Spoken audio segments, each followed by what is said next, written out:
High court নির্দেশ দিয়েছিল 1 August থেকে 100 দিনের কাজের টাকা দেওয়া, 100 দিনের কাজ শুরু করতে হবে, কিন্তু তারপরেও কেন হচ্ছে না এই নিয়ে প্রশ্ন উঠেছিল। এবার জানা গেল রাজ্যের রিপোর্টে অসন্তুষ্ট কেন্দ্র।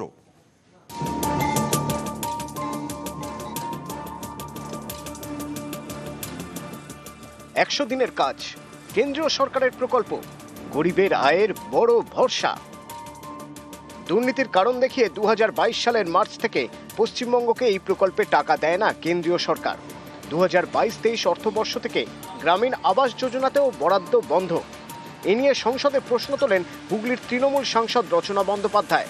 তার লিখিত উত্তরে অর্থমন্ত্রক জানিয়েছে, রাজ্যের থেকে সন্তোষজনক অ্যাকশন টেকেন রিপোর্ট মেলেনি। 2016-17 থেকে 2020-21 পর্যন্ত পশ্চিমবঙ্গকে প্রধানমন্ত্রী আবাস যোজনায় 25,798 কোটি টাকা মঞ্জুর করা হয়েছিল। 45,69,423টি বাড়ি তৈরি হবে বলে ঠিক হয়। 34,000-এর বেশি বাড়ি তৈরি হয়েছে। 2022 সালে আবাসে অনিয়মের অভিযোগ ওঠে। কেন্দ্রীয় দলের রিপোর্টের ভিত্তিতে রাজ্যের থেকে রিপোর্ট চাওয়া হয়। সন্তোষজনক অ্যাকশন টেকেন রিপোর্ট দিতে পারেনি রাজ্য। 100 দিনের কাজের প্রকল্পে অনিয়ম রোখার উদ্যোগে চোখে পড়ার মতো উন্নতি নজরে পড়েনি। তাই 100 দিনের কাজ এবং গ্রামীণ আবাস যোজনায় টাকা মঞ্জুর করছে না অর্থমন্ত্রক।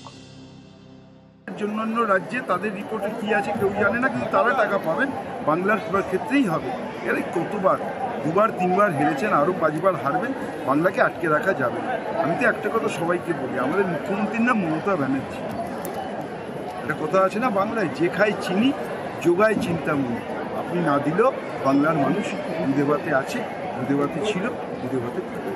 এক ধরনের চুরি হয়েছে, লুট হয়েছে কেন্দ্রের টাকার, এমনকি কিয়দংশে রাজ্যের টাকাও তার সঙ্গে যুক্ত। তারা এটাকে ধামাচাপা দেওয়ার জন্য গোল গোল রিপোর্ট জমা দিচ্ছেন। আদতে ক্ষতি হচ্ছে এই রাজ্যের মানুষের। চুরি করছে তৃণমূলের নেতা, বিপাকে পড়ছে সাধারণ মানুষ। এটাই তো স্বাভাবিক আছে। আগে উত্তর দিন, রিপোর্ট তো দিতেই হবে, ইউটিলাইজেশন সার্টিফিকেট। সব জায়গায় তো তৃণমূলের সিস্টেম চলবে না। দীর্ঘদিন ধরে 100 দিনের কাজের প্রকল্পের টাকা দিচ্ছে না কেন্দ্র। এ নিয়ে জল গড়ায় কলকাতা হাইকোর্টে। সম্প্রতি হাইকোর্টের প্রধান বিচারপতি টি.এস. শিবজ্ঞানাম বলেন, 1 অগস্ট থেকে কেন্দ্রকে পশ্চিমবঙ্গে 100 দিনের কাজের প্রকল্প চালু করতে হবে। 100 দিনের কাজের মতো উন্নয়নমূলক প্রকল্পকে অনন্তকালের জন্য হিমঘরে পাঠানো যায় না। দীর্ঘদিন ধরে কেন্দ্রীয় প্রকল্পের টাকা একটা রাজ্যে বন্ধ থাকুক, তা আদালত চায় না। কিন্তু ডেডলাইন পেরিয়ে যাওয়ার পরও কেন্দ্র টাকা দেয়নি। অর্থমন্ত্রকের লিখিত জবাবে স্পষ্ট, আপাতত টাকা মেলার কোনো সম্ভাবনা নেই। নিউজ 18 বাংলা। সেপ্টেম্বরে দুর্গাপুজো, কিন্তু এখনই অকাল দুর্গাপুজো কালনায়। শনিবার সপ্তমী, তার জন্য বসেছে মেলা। 15 দিন ধরে চলবে এই মেলা।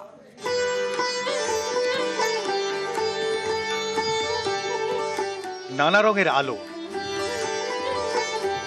বসেছে মেলা। সেজে উঠেছে মন্দির। দুর্গাপুজোর আগেই দুর্গাপুজোর আমেজ। কালনায় মহিষ মর্দিনী পুজো।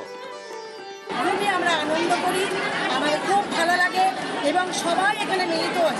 আমাদের অনেক পুরনো বন্ধু বান্ধবের সঙ্গেও এখানে দেখা হয়। এইরকম পুজোর অপেক্ষায় আমরা অনেক দিন ধরে আশা করে থাকি। পূর্ব বর্ধমানের কালনা, এখানেই প্রায় 200 বছরেরও বেশি পুরনো মহিষমর্দিনী পুজো। কথিত রয়েছে, ভাগীরথীতে কালনায় ভেসে আসে কাঠামো। স্বপ্নাদেশে শুরু হয় পুজো, একেবারে দুর্গাপুজোর মতো। প্রথমে ছিল হোগলা পাতার ছাউনি, পরে মন্দির তৈরি হয়। এই পুজোয় শনিবার সপ্তমী, দশমীতে বিসর্জন। মন্দিরে পুণ্যার্থীদের ভিড়, বাইরে বসেছে মেলা। 15 দিন ধরে চলবে এই পুজো ঘিরে জমজমাট কালনা শহর। ওনার সমস্ত সব কিছু নির্দেশের জন্য এই পুজো আমরা পালন করি এবং কালনাবাসী যে আমরা সবাই গর্বিত। আমাদের এই কালনাতে প্রতিটি বাড়িতেই দূর দূরান্ত থেকে বহু আত্মীয়স্বজন আসে। 4 দিন ধরে এই পুজো হয়, ষষ্ঠী থেকেই শুরু হয়ে যায়।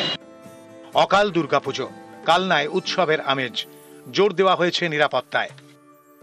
যেটা হয়েছে 4 দিন প্রসাদ আছে, তারপরে বস্ত্র বিতরণ আছে, প্রতিদিন সন্ধ্যাবেলাতে সাংস্কৃতিক অনুষ্ঠান আছে, রাত্রিবেলা যাত্রাপালা আছে।